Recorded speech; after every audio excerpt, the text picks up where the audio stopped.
Donc moi je propose de faire une visite un peu des différents lieux, même s'ils ne sont pas terminés. Donc derrière moi déjà il y a l'attente pour les artistes qui vont devenir les loges et qui pour l'instant est le lieu de repas, de préparation pour l'électricité ou autre. Ce sont les coulisses et que souvent on ne les voit pas, les coulisses, les gens arrivent, tout est prêt, tout est beau. On arrive un peu sur l'espace qui semble principal puisqu'il est quand même un peu l'accueil du festival où on est en train de mettre donc cette scène pour les spectacles qui vont surtout servir au final le 24. On vous réserve une très belle surprise puisque ce spectacle est une coproduction européenne. Il s'appelle Méga Candel avec le collectif Arbuste qui avait déjà fait le final l'année dernière avec Totem. Je disais coproduction parce qu'au fait c'est une création 2015. C'est la première à Aubagne dans le cadre de la 14e édition de Festimum. On est en partenariat donc avec la Fête des Lumières de Lyon et puis la Nuit des Lampions au Luxembourg. On est en train de préparer un super bar buvette pour accueillir les festivaliers, ainsi qu'un lieu de restauration qui sera de sandwichs, de crêpes, des choses justement pour permettre aux gens, en tout cas, de rester toute la journée. Parce que c'est quand même le principe.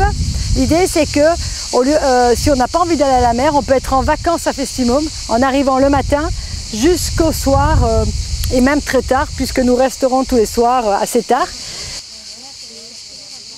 Là derrière, nous allons avoir un très joli manège pour les 7 mois jusqu'à 5 ans. Les cigales sont présentes parce que la chaleur est énorme et donc on entend beaucoup les cigales. Préparation du lâcher de papillons par le service enfance. Donc tous les enfants des centres aérés ont participé.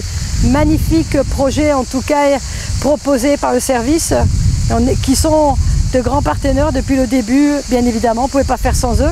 Enfance, Festimum pour enfants. Et on invite tous les gens à faire cet origami et à venir planter son papillon dans l'herbe. Je remercie vraiment mon équipe à avoir insisté en disant il faut que les spectacles tout doit se faire à l'ombre. Donc on vous invite à venir, ne vous inquiétez pas, nous avons des espaces, tout est à l'ombre justement pour permettre aux enfants d'être bien, d'être dans un très beau parc. Et on le voit, on le sent ici à l'ombre, on est vachement bien, il fait moins chaud quand même qu'en plein soleil. On a créé un nouveau partenariat qui est magnifique, c'est avec les apprentis d'Auteuil et la crèche Un air de famille.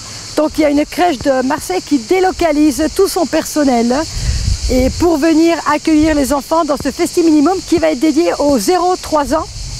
Et on en est très fiers parce que ça a développé ce partenariat avec eux et aussi avec l'IRTS qui est l'Institut régional du travailleur social dont nous aurons une dizaine d'étudiantes en éducatrice jeune enfant. C'est aussi un nouveau partenariat avec eux.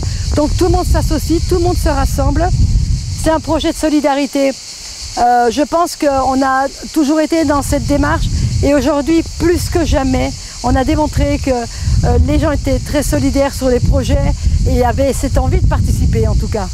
Et sur Festimum, on est toujours là, on est encore là, chaque année, avec plus de motivation pour les enfants, pour les mômes, les petits comme les grands. Et voilà.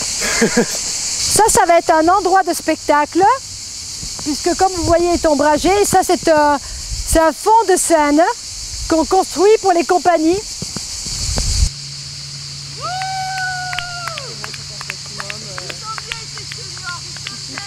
Hey Rodriguez. C'est important de bien recevoir les gens. Et moi, j'y tiens particulièrement à ce que les artistes et le public soient bien accueillis. Je me suis mise à rêver. J'aime bien cet endroit, je viens souvent. Et je l'imagine en fait. J'aime bien l'imaginer, qu'est-ce qui peut se faire. Et c'est vrai qu'après, on travaille beaucoup avec les uns les autres, on réfléchit ensemble, on se met à rêver de ce qu'on a envie. Et c'est ça qui est beau dans ce métier, c'est qu'au fait, on peut toujours rêver. Et en même temps, après on essaie de dire, bah oui, mais non, on peut rêver, réaliser. Et nous, on est plutôt, ok, faisons une réalité de nos rêves. Parce qu'on a la chance de pouvoir le faire quand on peut, avec les moyens qu'on a, mais si c'est possible, pourquoi pas? On a envie que pendant 3 jours, on oublie le reste, on trouvera des solutions. Mais là, on veut que les gens soient heureux, tout simplement. Heureux.